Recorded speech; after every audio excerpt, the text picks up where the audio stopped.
ಎಸ್ಐಟಿಯಿಂದ H D. Revanna ಅವರ ಬಂಧನ ಪ್ರಕರಣಕ್ಕೆ ಸಂಬಂಧಪಟ್ಟಂತೆ ತಪ್ಪು ಮಾಡಿದವರಿಗೆ ಶಿಕ್ಷೆ ಆಗತ್ತೆ, ಎಸ್ಐಟಿ ತನಿಖೆ ಮಾಡ್ತಾ ಇದೆ ಅಂತೇಳಿ ಕಲಬುರಗಿಯಲ್ಲಿ ಕೇಂದ್ರ ಸಚಿವೆ ಶೋಭಾ ಕರಂದ್ಲಾಜೆ ಹೇಳಿಕೆಯನ್ನು ಕೊಟ್ಟಿದ್ದಾರೆ.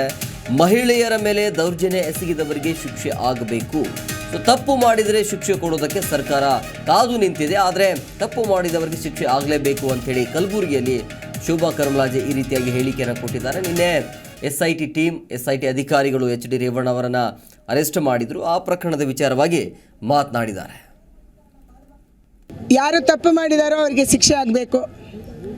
ಯಾರೇ ಮಹಿಳೆಯರ ಮೇಲೆ ದೌರ್ಜನ್ಯ ಮಾಡಲಿ, ಅತ್ಯಾಚಾರ ಮಾಡಲಿ, ಕಾನೂನಿನಂತೆ ಅವರಿಗೆ ಉಗ್ರವಾದಂಥ ಶಿಕ್ಷೆ ಆಗಬೇಕು ಅನ್ನುವಂಥದ್ದನ್ನು ಭಾರತೀಯ ಜನತಾ ಪಾರ್ಟಿ ಬಯಸ್ತಾ ಇದೆ. ನಾವು ಕಾನೂನಿನ ಜೊತೆಗಿದ್ದೀವಿ. ಕಾನೂನಿನ ರೀತಿಯಲ್ಲಿ, ನೆಲದ ಕಾನೂನಿನ ರೀತಿಯಲ್ಲಿ ಅವರಿಗೆ ಯಾವ ಶಿಕ್ಷೆಯನ್ನು ಕೊಡೋಕ್ಕೆ ಸಾಧ್ಯನೋ ಆ ಶಿಕ್ಷೆಯನ್ನು ಕೊಡಬೇಕು. ಮತ್ತು ಸರ್ಕಾರ ಇದರಲ್ಲಿ ಯಾವುದೇ ರೀತಿಯ ಮೀನಾಮೇಷವನ್ನು ಎಣಿಸಬಾರ್ದು, ಒಳ ರಾಜಕಾರಣ ಮಾಡಬಾರ್ದು.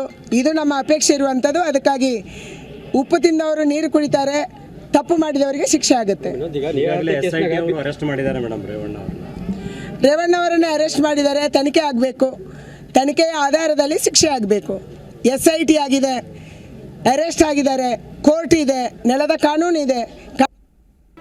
ಜಿ ಕನ್ನಡ ನ್ಯೂಸ್ ಈಗ ನಿಮ್ಮ ಮನೆಯಲ್ಲೇ ನೋಡಿ. ಎಲ್ಲ ಕೇಬಲ್ಗಳಲ್ಲಿ ಈಗ ಲಭ್ಯ. Sun Direct 292, Jio TV 1334, U digital 162, city cable 51, GTPL 17, Abhishek cables 821, rock line telecommunication 51, Shri Basaveshwara number 60, Vinayaka digital number 53, in digital number 896ರಲ್ಲಿ. ನಿಮ್ಮಿಸ್ತದ ಜಿ ಕನ್ನಡ ನ್ಯೂಸ್ ನೋಡಿ ಆನಂದಿಸಿ.